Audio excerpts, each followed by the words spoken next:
Apa teorinya Pak Ronald dalam merekrut tim? Mentalnya harus bagus. Kalau lu hanya karyawan dan lu mau sukses, lu harus sama kayak gua. Lu kerja keras harus sama kayak gua. Mungkin sedikit pintar oke, tapi untuk awal lu harus kerja keras. Kemana Will Fitness mau dibawa oleh Pak Ronald? Founders Theory.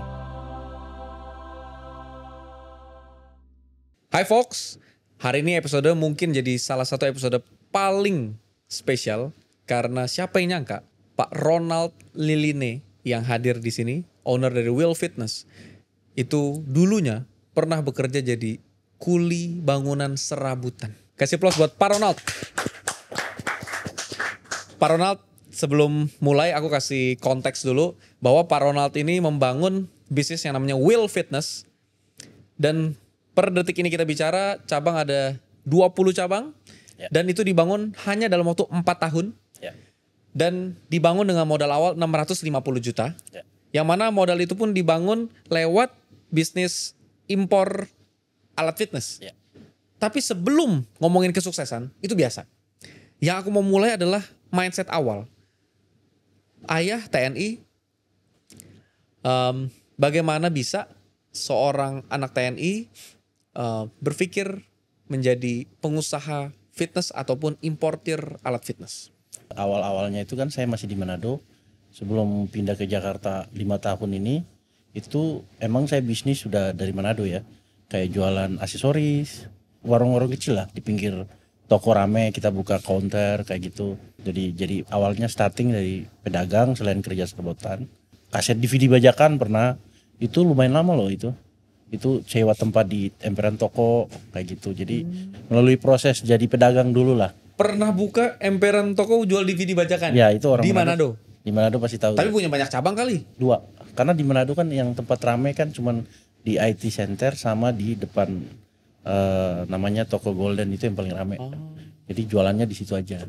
Dagang sendiri atau awalnya? Awalnya jaga sendiri, terus udah dapat revenue, hire orang, gantiin, terus disitulah mulai belajar dagang. Karena aku pikir kalau kerja nggak mungkin karena saya nggak kuliah kan. Ya cuma lulusan SMA, terus aku pikir kuliah lagi, orang tua udah masuk masa pensiun kan. Jadi kasihan buat adik-adikku. Kayak adikku kan 3 orang. Ya. Akhirnya pikir-pikir mendingan mereka yang kuliah, saya yang kerja. Ya. Terus akhirnya aku pikir ya udah saya bisnis pelan-pelan deh. Dari DVD bajakan, jual aksesoris, terus jual HP, jual beli HP juga pernah. Dari situ mulai tumbuh naluri bisnis ya. Awalnya sejak usia berapa tuh Pak Ronald? Saya starting usia sekitar 23 tahun. 23 tahun Ya. itu berarti kan lulus SMA sebenarnya kan umur 20 katakanlah, tahun tapi melalang buana lah kesana Nah, kemari. melalang buana tuh awalnya tuh ngapain sih sebelum akhirnya 23 Ya tahun banyak tuh mulai belajar bisnis? sih, banyak belajar. Pernah kerja sama orang? Pernah kerja sama orang. Jagain toko pernah, yang serabutan tadi tapi nggak lama. Jadi kayak Tapi di jaga toko lumayan lama. nggak lama juga. Terus dari mana belajar bisnis? Belajar bisnis itu ya dari jaga toko tadi. Walaupun itu nggak Ya, terlalu lama nggak tapi terlalu lama. ilmunya Nah, tuh diserap tuh ya. Ya jadi pikirnya ya jual barang dapat revenue, untung beli lagi. Itu awalnya karena memang nggak ada dasar sama sekali kan. Kalau sekarang kan mau buka udah harus analisa dulu. Iya. Pikirnya ini berapa tahun balik modal Ya. kayak gitu. Kalau dulu nggak, jualan laku, untung beli modal lagi, Ya. jualan lagi. Tapi memang kalau kita awalnya dari bawah tuh agak susah sih. Iya. Emang benar-benar harus hard banget untuk naik dan harus banyak ilmu yang kita harus pelajari. Ya. Karena dari pedagang itu mau naik ke pengusaha itu sulit banget karena kalau saya waktu itu kan nggak punya ilmu sama sekali. Iya. Jadi pas pindah ke Jakarta itu pas saya baru ikut kelas namanya importir. Oh, ORG, Faisal, Edrus. ya. Oke. Jadi waktu itu dia buka kelas di Manado, saya ikut. Terus saya ke Cina bareng dia juga. Setelah itu udah saya jalan sendiri. Itu beli kelasnya berarti kan hasil dari kerja Ya itu ya. itu beli kelas dari. Banyak orang suka bilang gini Pak Ronald, kalau pebisnis yang bener mah nggak ikut kelas-kelas, nggak belajar, nggak punya waktu, mereka sibuk ngurus bisnis. Yang biasa ikut kelas-kelas itu belum ada bisnisnya. Nah mungkin waktu pas importir, iya bener. Bisnis baru mau mulai start impor. Tapi sebenarnya seberapa efektif kelasnya? Aku sih nggak ada hubungan sama, maksudnya nggak ada koneksi. Walaupun memang ketemu beberapa kali sama Om Faisal. Tapi emang dia cerdas sekali. Kelihatan lah kepalanya aja itu kayak buset, orangnya cerdas. Saya ngomong sama dia sampai panas kepala bener. Saya nggak tahu tim waktu itu ikut apa enggak, tapi panas kepala. Tapi waktu itu pas ikut kelas dia, Works gak buat bisnis? Works, karena dari dialah saya bisa kayak sekarang. Akhirnya waktu itu impor Saya alat improve. fitness ya? Ya, jadi saya improve dulu. Saya impor pertama itu dompet, Oke. dompet, terus baju anak. Awal impor-impor modalnya berapa? 80 juta Itu awal. awal. 80 juta udah 80 bisa juta. impor-impor dompet anak ya? Ya, lewat Faisal awalnya. Ya. Terus saya lihat waktu itu kan lama banget. Kupikir wah ini emang waktu impor pertama rugi sih, nggak langsung untung. Tapi kupikir kalau saya fokus ini bisa jadi sesuatu menurutku karena peluangnya lebih gede di sini daripada saya belinya di Jakarta. Ya. Karena dari strategi pricing saya menang gitu. Karena harganya di sana jauh lebih murah kan. Ya. Cuman memang agak lama. Saya impor tas-tas cewek itu dari Yiwu namanya, terus dari Guangzhou juga. Lambat laun itu sebelum pandemi itu 2018 ya kalau nggak salah, itu gue udah merasa wah ini pasti bermasalah nih, naluri aja gitu. Akhirnya ku obral, gue mulai sering-sering ke Cina tiap bulan, ngelihat nih apa yang harus gue mainin nih. Nah one moment temanku mau buka gym, waktu itu saya juga rencana buka gym karena hobi juga kan. Itu tahun berapa? 2018 lah itu pas pingin lepas dompet, tas, baju anak itu pingin naik level. Sebelum ke alat fitness, berarti main dompet, tas perempuan itu berapa lama? Mungkin 2 tahunan. Selama 2 tahun itu dari modal 80 juta, akhirnya kekumpul jadi berapa sebelum main di fitness? Kekumpul jadi sekitar 300 jutaan lah. Selama Ya, 2 tahunan itu ya? Lebih kalau untuk profitnya lebih dari itu. Ya. Jadi waktu Dipakai buat main hidup sehari gitu hidup ya? hari-hari, terus waktu awal impor alat juga itu 300 juta awal itu. Nah, itulah yang dipakai buat impor alat fitness. Ya. Tapi kan alat fitness mahal-mahal Pak. Ya tergantung sih kita mau beli berapa banyak kan. Kayak gitu. Jadi Waktu itu cari pembeli dulu atau impor dulu? dapat pembeli dulu. Jadi waktu itu saya dapat pembeli dulu, terus dia buka gym, dia tanya kira-kira bisa harga bagus nggak? Gue bilang karena gue baru awal main, jadi kayak masih bingung nih.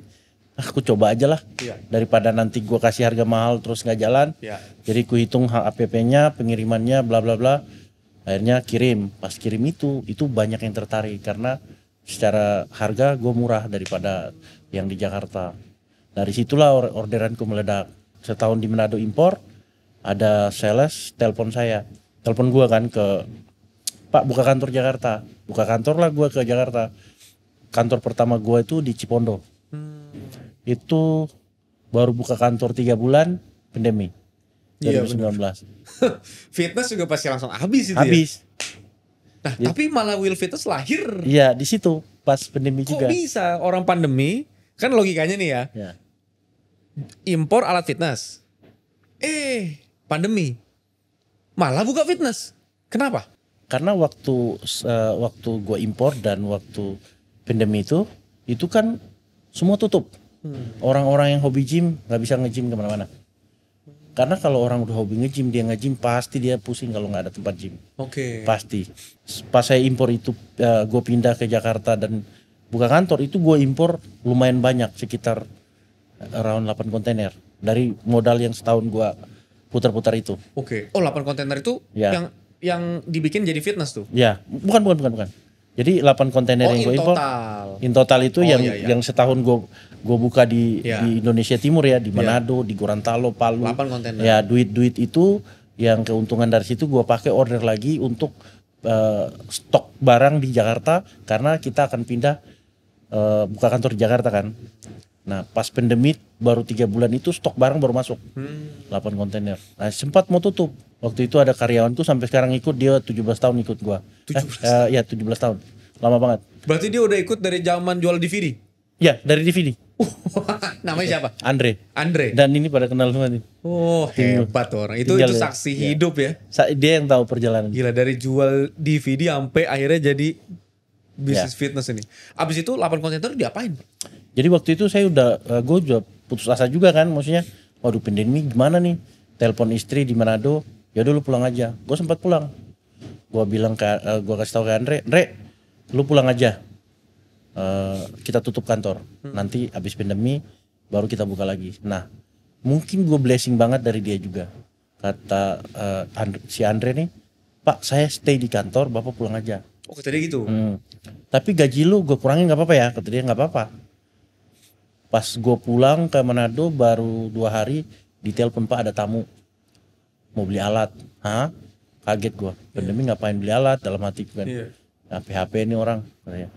Pak dia memang mau beli, cuman dia mau bapak ke sini. Ya udah besok pagi saya berangkat. Ya. Jadi besok pagi gue berangkat, tok nyampe ketemu orangnya, langsung beli waktu itu. Lumayan belinya lumayan banyak. Dia beli 1 gym. Di situ awal mulanya gue semangat untuk kerja keras di situ. Nemu celah ada tuh Nemu ya. celah. Artinya di saat mau putus asa pun, bahkan kadang-kadang itulah ya gunanya partner atau tim Ya, tim. dalam bekerja ya. Ya, Yang dia tuh dengan loyalitasnya dia bilang udahlah Pak, saya di sini aja Bapak pulang. ya, Ternyata malah pintu rezeki kebuka dari dia. ya. Pintu kerja buka dari dia.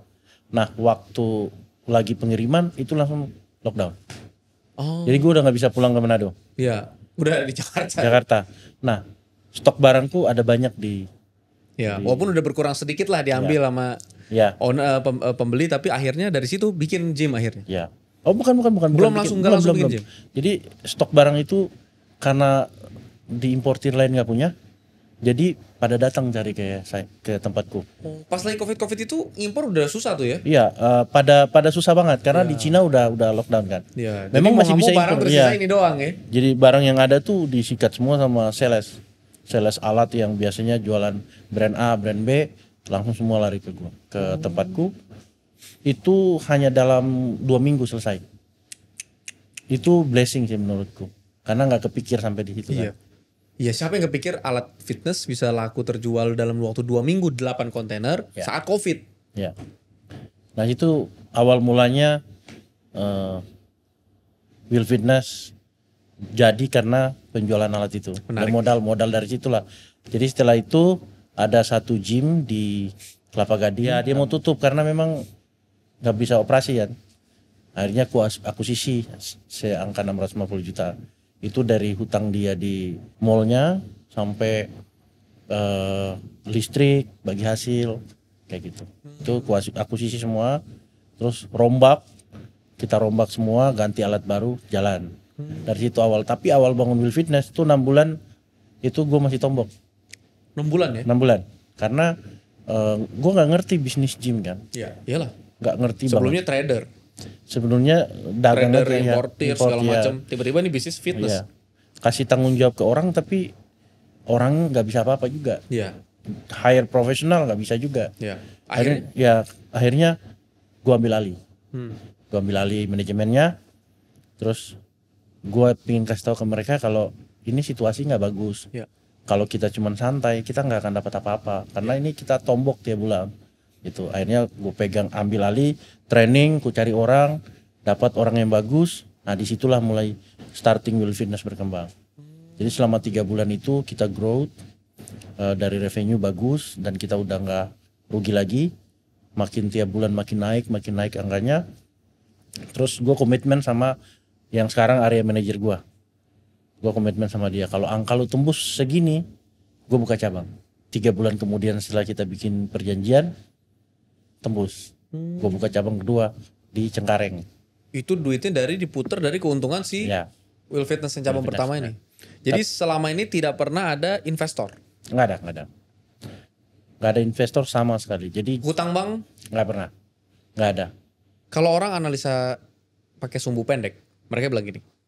Itu mah hoki tuh pas kebetulan COVID, kebetulan pas kontainer masuk, pas kebetulan ada pembeli. Ya.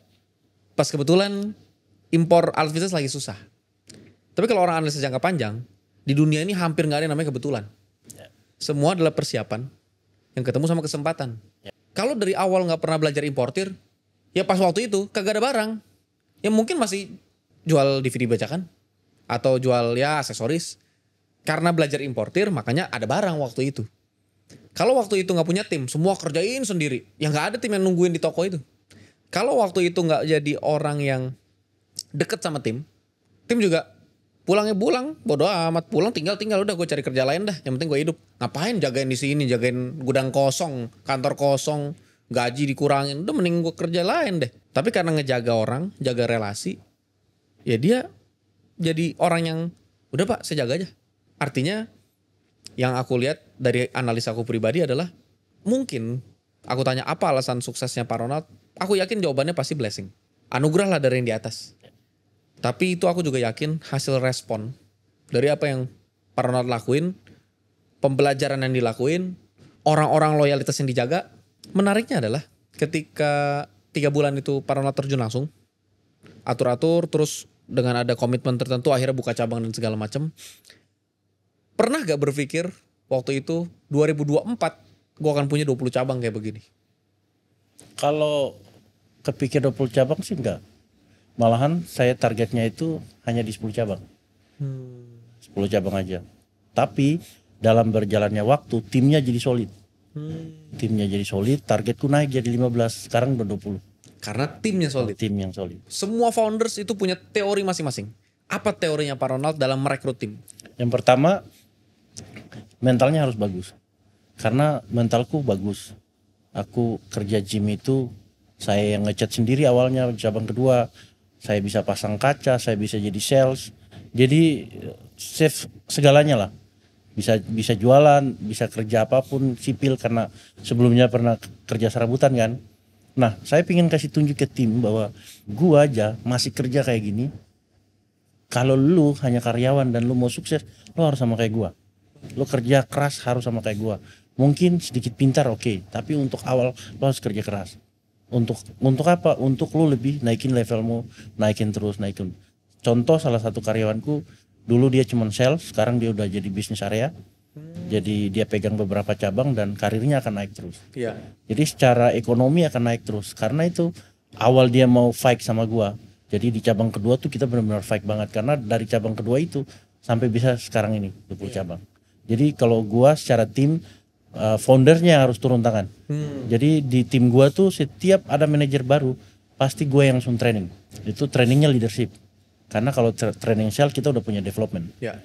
Jadi untuk leadership, untuk integrity biasanya saya yang ambil alih. Ya. Jadi cari waktu, contoh ada 5 manajer baru, gue set up waktu, datang gue kasih materi leadership. Karena dapat materi itu dari mana? Ya ikut-ikut workshop. Ya. Sebulan bisa 5, 4, 5 workshop, apapun itu. Ya.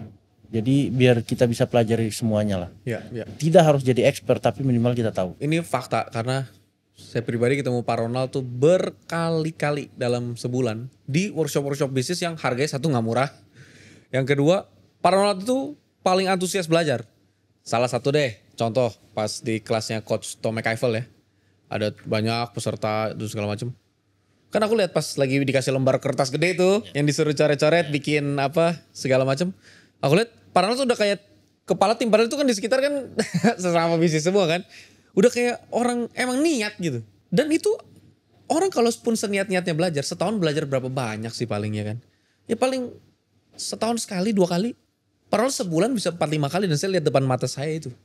Berkali-kali saya Pak Ronald lagi nih. Pak Ronald lagi nih. Di Leon Hartono punya postingan, Pak Ronald nih kelasnya. Di sekolah CEO, Business Hack, Pak Ronald ini. Di Tom McIvel, Pak Ronald lagi. Poinnya adalah, menurutku pribadi, itu lah persiapan Bapak, dan saat kesempatan datang, ya persiapan ketemu kesempatan jadi keberuntungan namanya. Yang mau saya tanya adalah apa rahasia semangat belajar Bapak? Ya itu kembali ke mental sih, mental pribadi, karena selama hidup ya kita belajar terus, nggak karena kita udah pintar terus nggak mau belajar. Karena prinsipku, gua aja masih belajar sama cleaningku, gimana caranya dia bisa maintain waktunya dia untuk ngebersihin yang udah dijadwalin sama timku kayak gitu. Karena menurutku dengan disiplin lah yang kita lakukan seperti itu. Jadi kalau gua karena nggak kuliah, sedikit banyak nggak paham tentang ilmu teori ya, apalagi kan di kampung. Jadi kampung sekolah negeri yang masuknya dikit-dikit bolos, menyesalnya nanti di kemudian hari karena di umur segini baru bisa mau belajar, cuman ya belajar nggak ada batasan umur kan. Ya. Dan tiap bulan tuh pasti ada workshop yang saya ikut. Ya. Apapun workshopnya. Ya. Saya pingin belajar aja. Ya. Pingin tahu, jadi punya wawasan yang luas. Jadi di saat ngobrol bisnis sama orang tuh nyambung. Ya. Kayak gitu. Dan ini masih belajar terus sih. Menarik. Masih ngikut-ngikut terus. Menarik. Ini harus aku tanyakan walaupun tadi udah kita diskusikan sebelum kamera nyala. Kemana Will Fitness mau dibawa oleh Pak Ronald? At least sampai akhir tahun ini. Ya tahun ini kita pasti 25 cabang ya. Bisa lebih juga tergantung dari tim lapanganku kuat nggak renovasi. Kalau dana mah udah tinggal gelontor lah gitu ya. Ya ada. Ya ada. Tapi yang penting timnya siap. Timnya siap nggak? Karena kita ekspansi besar-besaran. Tapi kalau SDM-nya nggak ready itu juga masalah buat kita. Karena Setuju. bisnis gym itu kan SDM. Jasa kan. Ya. Jadi benar-benar product knowledge-nya itu harus benar-benar. Per gym tuh nyerap berapa tenaga kerja sih Pak? Satu tempat itu paling sedikit 35.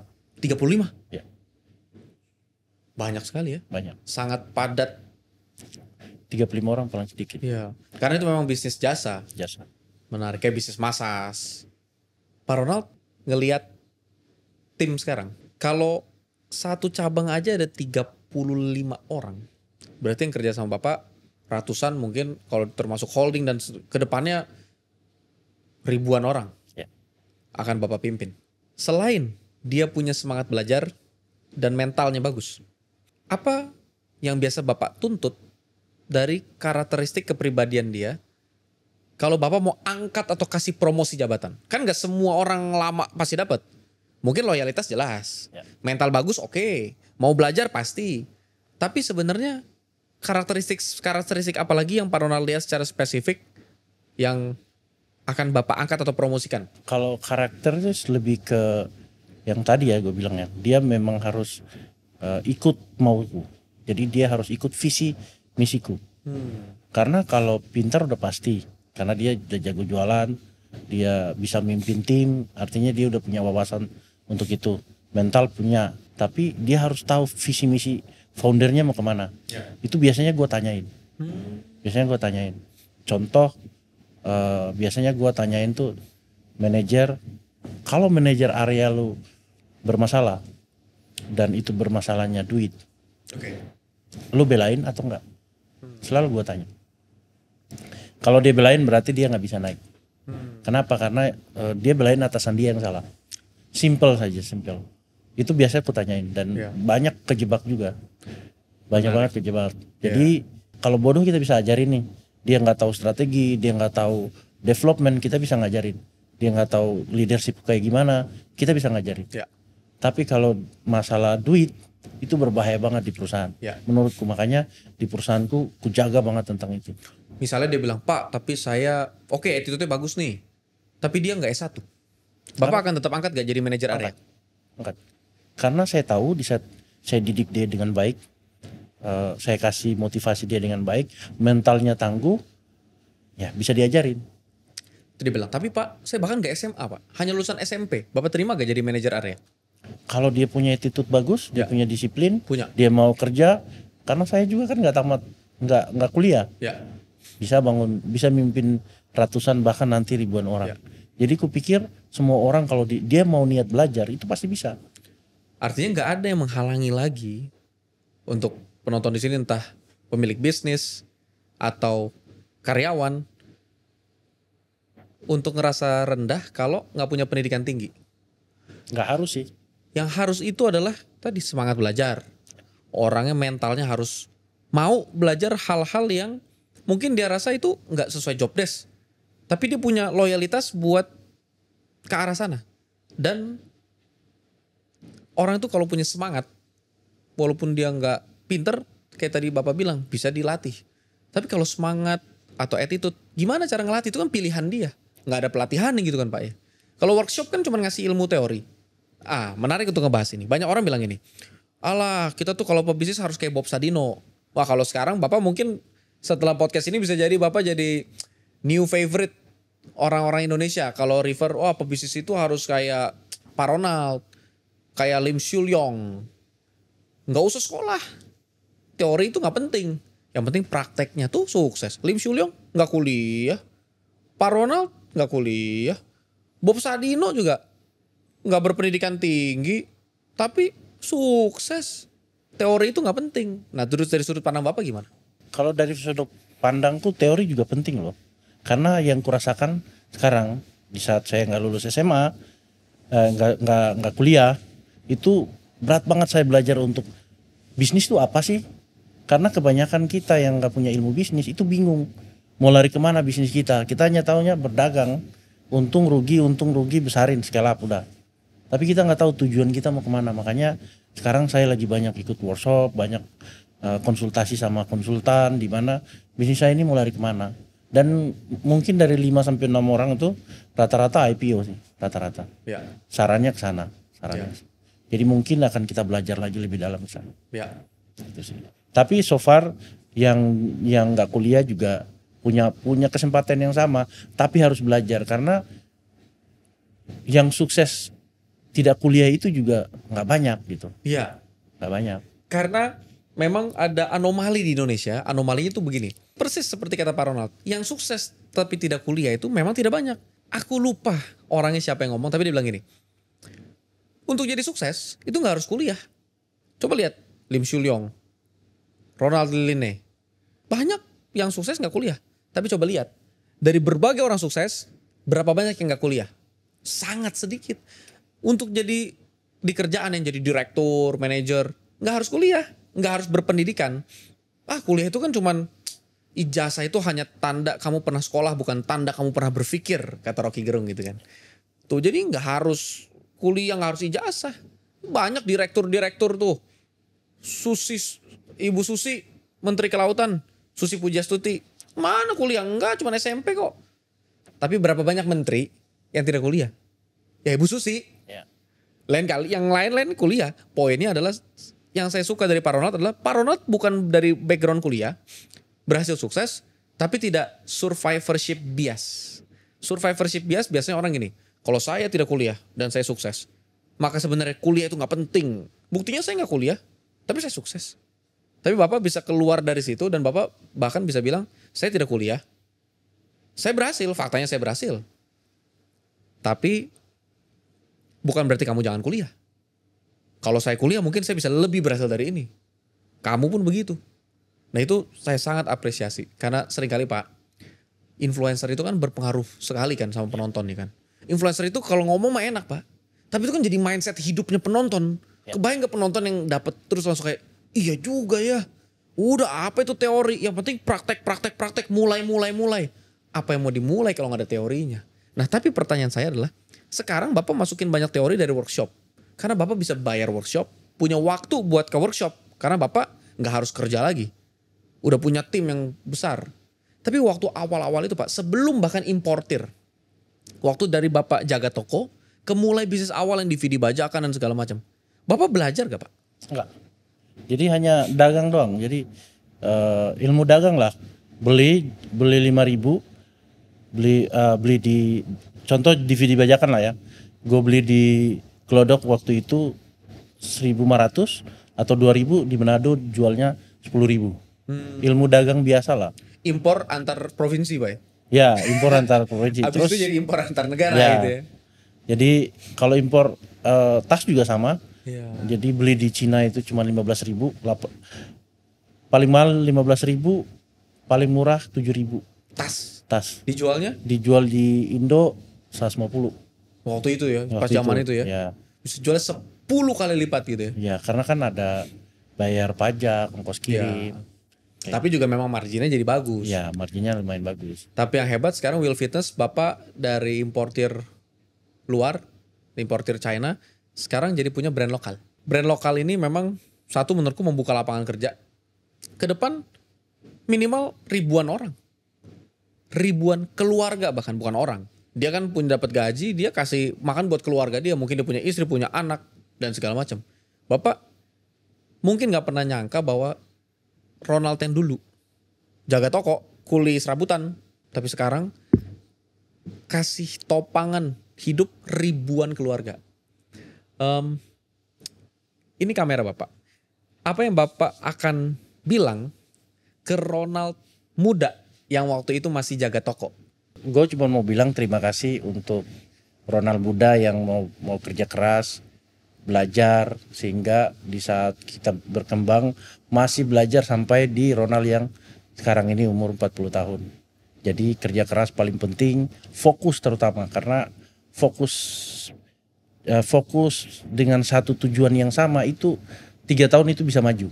Tapi fokus, nggak boleh mikir yang lain. Itu aja sih dari Ronald yang dulu sama Ronald yang sekarang, itu intinya adalah harus fokus ke mana kita mau tujuannya. Contoh kayak saya tujuan bangun 10 cabang, sekarang udah 20 cabang. Jadi intinya di fokus aja. Sama mau belajar, improve diri. Menarik. Dan tadi yang tidak terlihat di kamera adalah Pak Ronald salah satu narsum dengan attitude yang menarik. Karena biasanya kalau saya tuh biasa Pak kenalin tim di belakang layar. Tapi Pak Ronald tadi langsung berdiri langsung salamin satu persatu seperti mereka adalah orang yang sama pentingnya seperti Bapak. Seperti Bapak nyalamin, saya yakin kalau di sini ada Pak Ignatius Jonan, Pak Joko Widodo, Pak ini ada Pak Jokowi, pasti Bapak berdiri salamin. Menurut saya mereka bukan seseorang yang biasanya diperlakukan spesial, tapi Bapak perlakukan spesial. Menurutku itu attitude yang nggak kerekam kamera, tapi itu hal yang positif yang sangat jarang ada. Jadi selain jelas bekerja keras, fokus, tapi Bapak tipikal orang yang punya attitude yang baik dan saya yakin semesta itu bernyawa Pak. Apapun namanya. Kalau buat orang beragama menyembah Tuhan namanya Tuhan masing-masing di agamanya. Tapi sekalipun orang tidak bertuhan, percaya bahwa semesta ini itu hidup. Artinya kerja keras itu satu hal. Tapi kalau kerja keras bisa menghasilkan kesuksesan, maka semua kuli bangunan akan jadi orang paling kaya. Faktanya enggak. Kerja cerdas itu penting. Tapi kalau semua yang kerja cerdas itu bisa sukses, harusnya yang paling kaya di dunia ini adalah profesor. Faktanya enggak. Di dunia ini kita lihat yang biasanya paling kaya adalah orang yang dapat momentum. Dan seringkali momentum dapetnya dari semesta.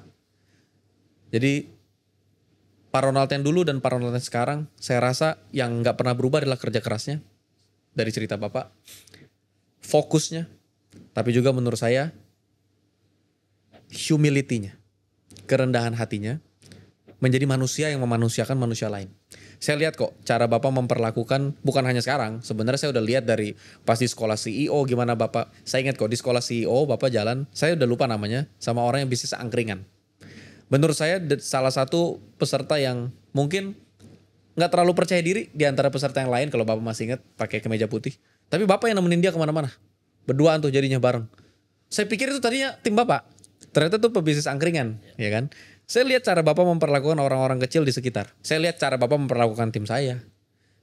Dan lain sebagainya. Jadi menurut saya attitude itu akan membuat semesta itu memberikan hadiah yang tidak kita harapkan. Ya.